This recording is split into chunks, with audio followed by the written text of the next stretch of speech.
Kisah Nabi Muhammad SAW bagian 49.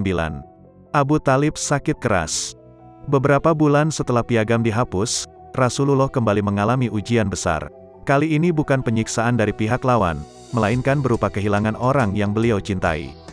Karena sudah lanjut usia dan menderita kehidupan berat di pengasingan selama 3 tahun, Abu Talib jatuh sakit. Saat itu usianya sudah 80 tahun. Mengetahui Abu Talib sakit keras, orang-orang Quraisy khawatir akan terjadi perang antara kaum Quraisy dan Rasulullah beserta para pengikutnya. Apalagi di pihak Rasulullah ada Hamzah dan Umar yang terkenal garang dan keras.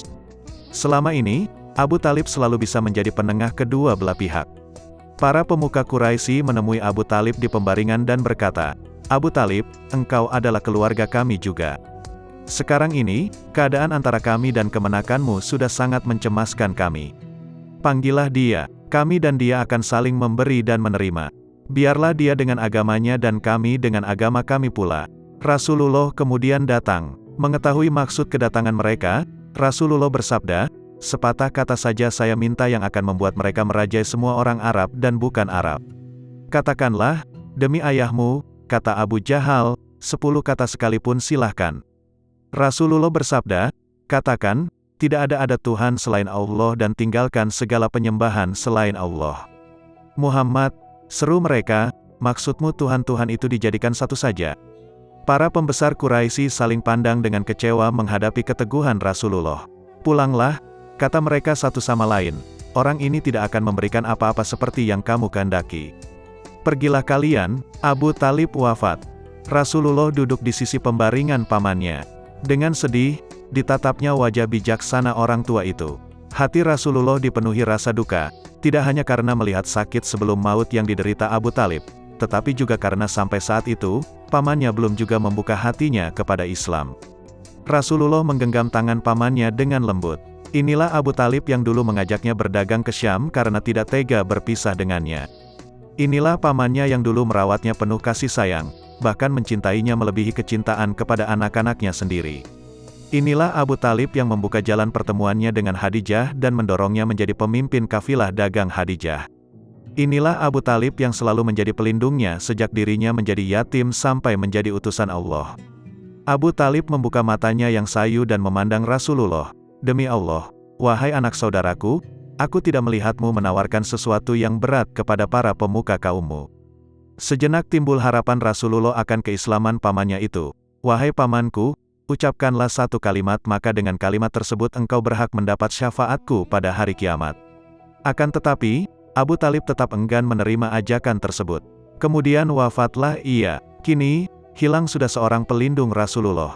Mulai saat ini, Rasulullah harus menghadapi semuanya sendiri. Kisah Nabi Muhammad SAW bagian 49. Abu Talib sakit keras. Beberapa bulan setelah piagam dihapus, Rasulullah kembali mengalami ujian besar. Kali ini bukan penyiksaan dari pihak lawan, melainkan berupa kehilangan orang yang beliau cintai.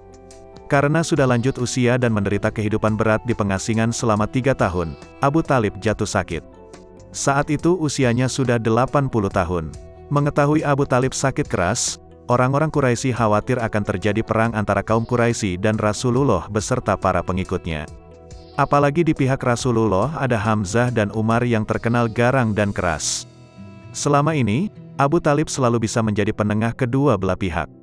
Para pemuka Quraisy menemui Abu Talib di pembaringan dan berkata, "Abu Talib, engkau adalah keluarga kami juga. Sekarang ini, keadaan antara kami dan kemenakanmu sudah sangat mencemaskan kami.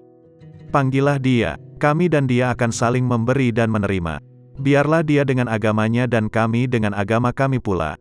Rasulullah kemudian datang. Mengetahui maksud kedatangan mereka, Rasulullah bersabda, "Sepatah kata saja saya minta yang akan membuat mereka merajai semua orang Arab dan bukan Arab. Katakanlah, demi ayahmu," kata Abu Jahal, "10 kata sekalipun silahkan." Rasulullah bersabda, "Katakan, tidak ada Tuhan selain Allah dan tinggalkan segala penyembahan selain Allah." "Muhammad," seru mereka, "maksudmu Tuhan-Tuhan itu dijadikan satu saja?" Para pembesar Quraisy saling pandang dengan kecewa menghadapi keteguhan Rasulullah. "Pulanglah," kata mereka satu sama lain, "orang ini tidak akan memberikan apa-apa seperti yang kamu kehendaki. Pergilah kalian, Abu Talib wafat. Rasulullah duduk di sisi pembaringan pamannya. Dengan sedih, ditatapnya wajah bijaksana orang tua itu. Hati Rasulullah dipenuhi rasa duka, tidak hanya karena melihat sakit sebelum maut yang diderita Abu Talib, tetapi juga karena sampai saat itu, pamannya belum juga membuka hatinya kepada Islam. Rasulullah menggenggam tangan pamannya dengan lembut. Inilah Abu Talib yang dulu mengajaknya berdagang ke Syam karena tidak tega berpisah dengannya. Inilah pamannya yang dulu merawatnya penuh kasih sayang, bahkan mencintainya melebihi kecintaan kepada anak-anaknya sendiri. Inilah Abu Talib yang membuka jalan pertemuannya dengan Khadijah dan mendorongnya menjadi pemimpin kafilah dagang Khadijah. Inilah Abu Talib yang selalu menjadi pelindungnya sejak dirinya menjadi yatim sampai menjadi utusan Allah. Abu Talib membuka matanya yang sayu dan memandang Rasulullah. Demi Allah, Rasulullah harus menghadapi semuanya sendiri. Aku tidak melihatmu menawarkan sesuatu yang berat kepada para pemuka kaummu. Sejenak timbul harapan Rasulullah akan keislaman pamannya itu. Wahai pamanku, ucapkanlah satu kalimat maka dengan kalimat tersebut engkau berhak mendapat syafaatku pada hari kiamat. Akan tetapi, Abu Talib tetap enggan menerima ajakan tersebut. Kemudian wafatlah ia. Kini, hilang sudah seorang pelindung Rasulullah. Mulai saat ini, Rasulullah harus menghadapi semuanya sendiri.